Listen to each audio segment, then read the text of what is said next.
action, of course, our civilization, the Western world, and part of the Eastern world, which is also the Western world now, they're all doing the same thing. Of course, they're very active, a lot of activity, creating things. Everybody's running around like mad. Everybody's under stress, and they feel guilty if they are not suffering from stress.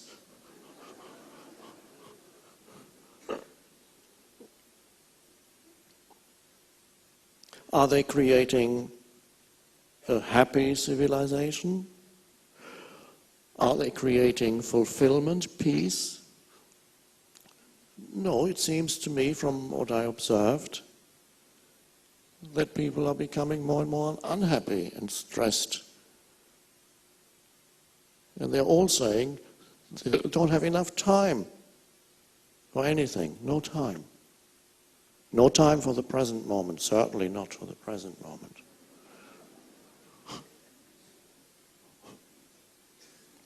So we have an entire civilization that's extremely active, that's creating a lot of things, but there's a flaw in almost everything they create. Almost, not everything, but almost everything. The flaw can be seen on an internal level, that all the people who participate in this enterprise are basically stressed and unhappy. You can visit some big corporations, institutions, government offices, hospitals, schools these days, or universities, and you'll find everybody is stressed and they don't look very happy. Happy? More important things to do than that. Are they alive? Feel the aliveness, the goodness of life? No, what goodness of life? No time for that.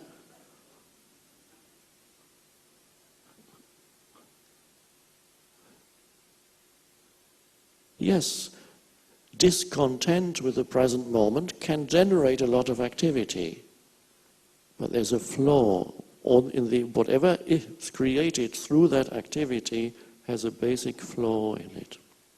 And that flaw expresses itself externally as the destructive aspect of our civilization, the life-threatening aspect of our civilization, and internally as increasing unhappiness. We can carry on like that, we could, perhaps another 100 years. How much longer the planet can endure this kind of civilization, we don't know. More than 100 years, if there's no carries on, probably not. A change is now not just an option, but a necessity. For the first time, it is true for humanity. Humanity has to change to survive. That's why we are here. And the change is inside you, in consciousness. So that you are no longer run by the egoic me that needs more and more and more and is going to devour the whole world and still not be fulfilled.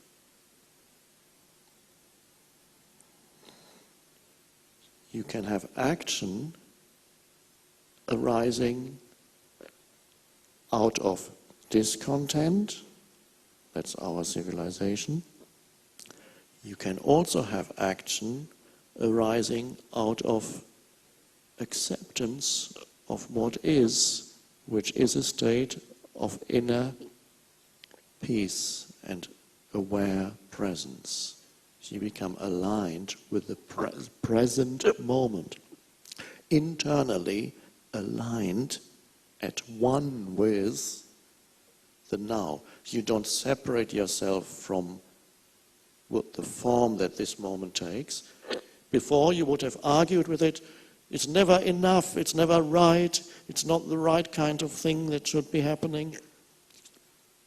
But it is. So you bring the yes to what is. And this does not incapacitate you. It means I accept what is, therefore I'm never going to do anything again. The Buddha, we believe, sat continuously like this, according to the image. But that's not the case. He was continuously traveling, teaching for many, many years. He was active.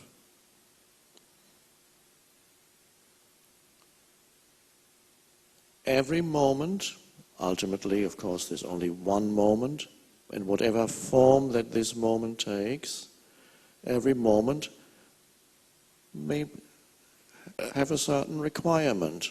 Some moments need you to act.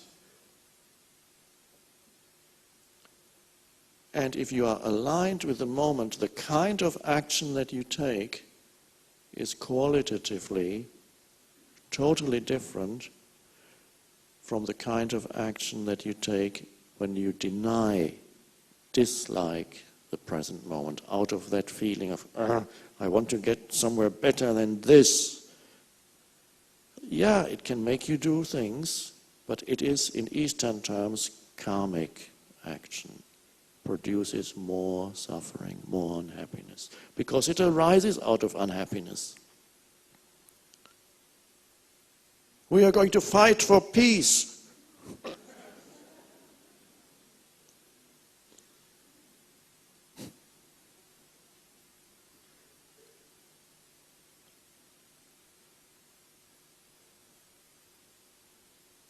If it arises out of anger, out of impatience. Communism was a beautiful experiment.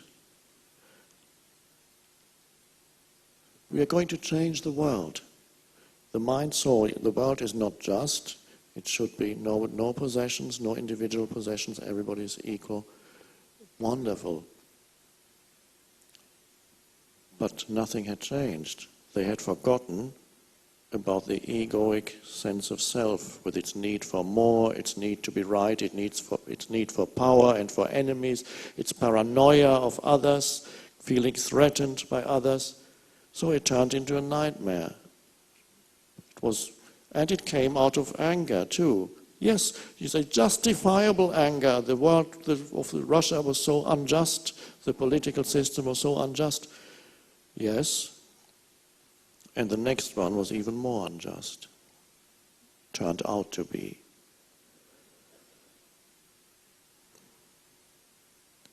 This is where the change happens, and it happens, it's almost invisible when it happens inside you.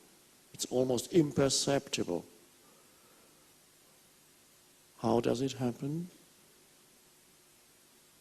Stepping out of 100, 200,000 years of conditioning of the mind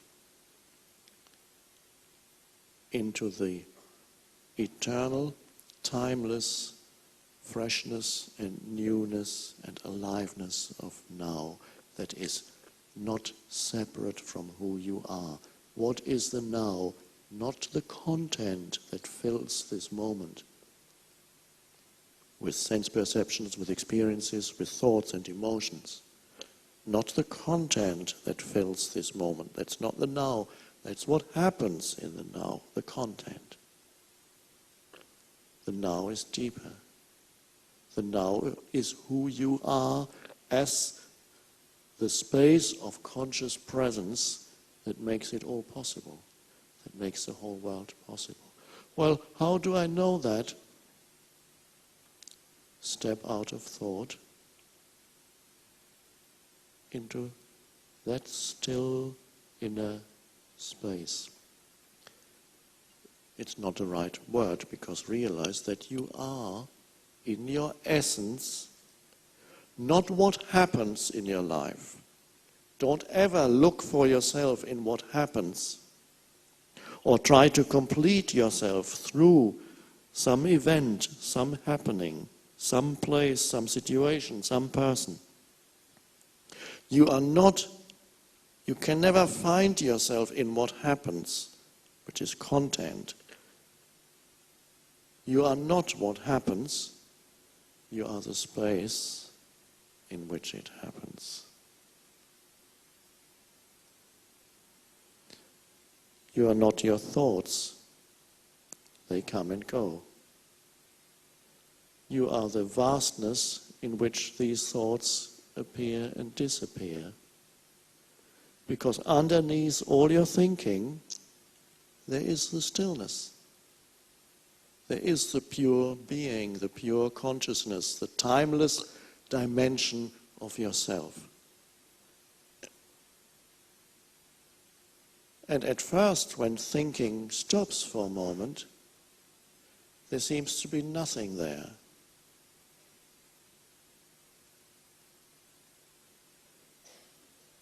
There's still a tendency of the mind to look for something.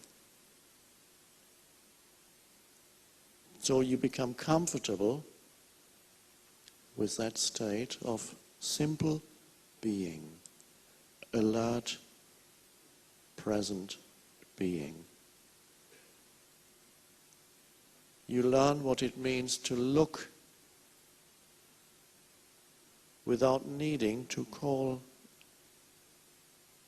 this flower, this plant, anything. To simply look, to simply perceive. As you sit here, perceive this room, perceive the words, let's just say the visual perception. Perceive this room, the speaker, the screen, the lights.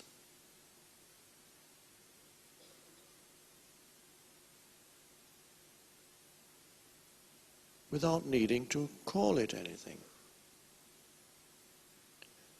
Are you stupid? Have you become stupid in that state? The mind would say that, because the mind would say, yeah, but I don't know anything anymore now.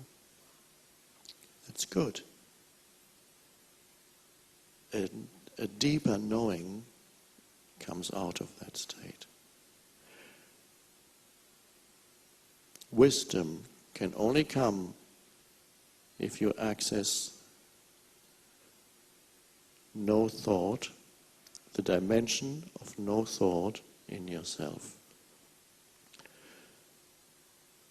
The only thing a wise person has that you don't have, or that's the wrong way of putting it, the wise woman, the wise man, has nothing that you don't have.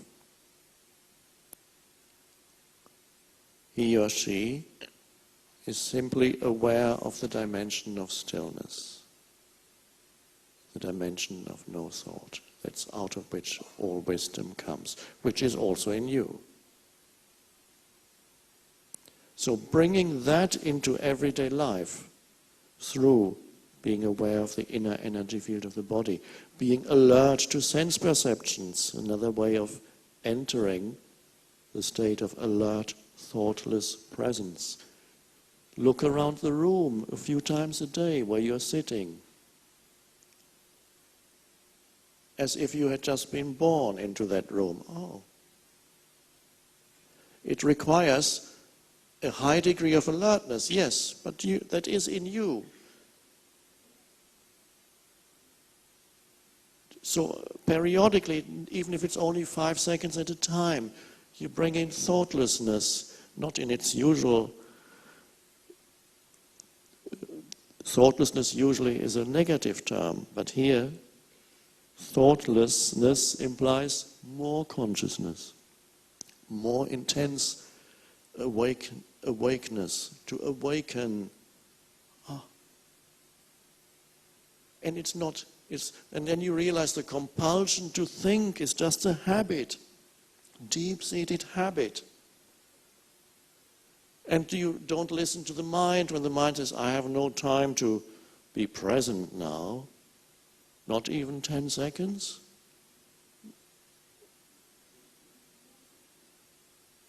Not true. You're waiting at the elevator, the lift. Press the button. Are you projecting yourself mentally to where you want to get, or are you really there? Are you immersed in thought, or are you using that opportunity to simply be present with your entire being, standing there, not waiting for anything? Because most people spend maybe 70% of their lives waiting for something. There's always the next thing to do that hasn't quite been finished yet. There's always the next thing to happen that I'm just waiting for this. Why not use all waiting periods for being present? And then you step into the elevator and you press ground floor. And it's going down. And there is an aliveness in your entire energy field. And it's beautiful. That moment has a fullness to it that is more than the externals that you perceive, because after all, there's only 4 walls around you and a light above you and some buttons. So on the external level, this moment has nothing to fulfill me, but if you go deeper into that moment, which is into yourself, it's actually very fulfilling. But you have to step out of that which takes you out of the moment. Learning what it means to be present and alert. And then perhaps you arrive at the ground floor and you forget and you go about your business. And 10 minutes later you're in your car at the traffic light, stopping, thinking, come on. And suddenly you remember, oh, the now, this is the now. And then again, you look at the red light, and the red has an intensity to it that's quite beautiful. That before, to notice that, you would have had to take acid. Because taking acid I'm not recommending this, but for some people it can give them a first glimpse of what it means not to be burdened by continuous mental commentaries. But it doesn't really raise your consciousness. It simply amplifies sense perceptions. And the red of the traffic light, don't do it.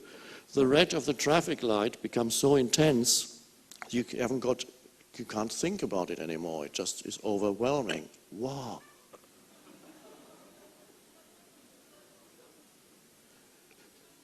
So it gives you a little, I took it once just to try it out because people told me,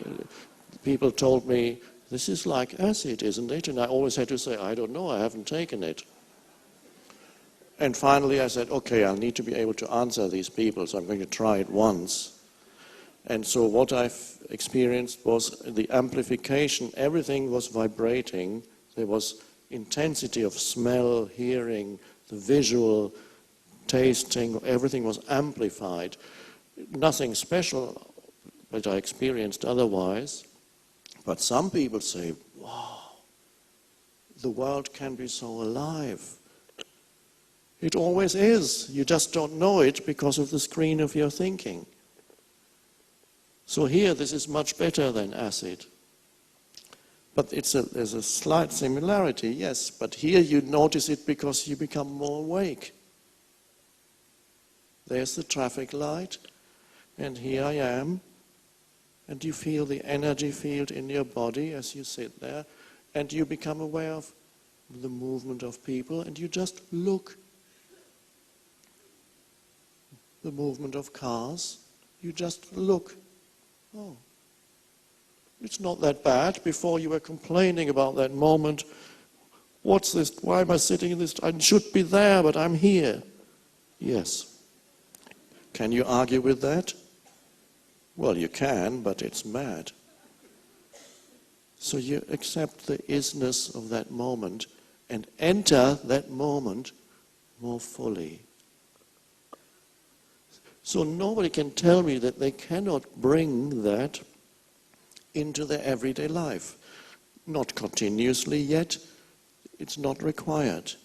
It is more important how often you